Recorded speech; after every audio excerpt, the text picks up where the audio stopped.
d'abord, la ville de Paris, on pense l'économie circulaire et l'économie sociale et solidaire ensemble. On veut vraiment que ce soit l'économie sociale et solidaire qui porte les nouveaux emplois dans le recyclage, le réemploi, la réparation et bien sûr la réduction des déchets.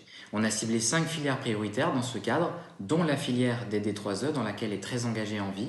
Et on réunit les acteurs dans différents comités de filière pour voir comment se coordonner. Et puis on a les outils classiques de la ville de Paris, la subvention, donc les accompagnements financiers, la mise à disposition aussi de locaux, par exemple des bailleurs sociaux de la ville, les outils de communication.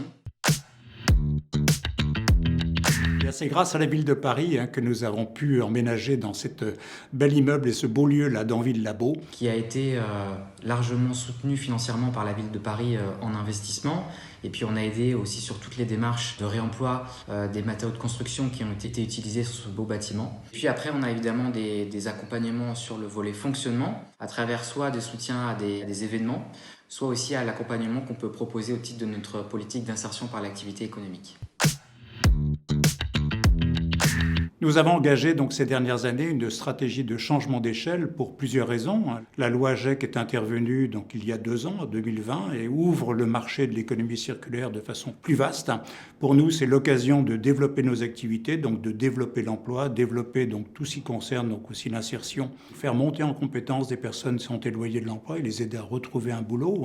C'est également aussi distribuer le plus possible de produits de seconde main pour la planète, c'est excellent, de rester un acteur majeur justement sur l'économie circulaire en adoptant ou en continuant justement donc à développer ces activités. Ça nous demande donc aussi des investissements qui sont très importants, des investissements financiers, des investissements logistiques, trouver les bonnes compétences également, donc de monter une école sur la réparation. Tout cela, il faut le faire absolument avec professionnalisme. Je crois que c'est aussi une marque de fabrique, donc également d'Envie.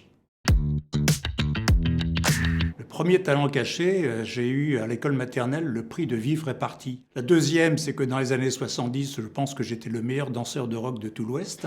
Et le troisième, j'ai développé mes talents de repassage et je suis capable de repasser une chemise blanche en 4 minutes 30. Alors il paraît que j'imite très bien certaines personnalités politiques.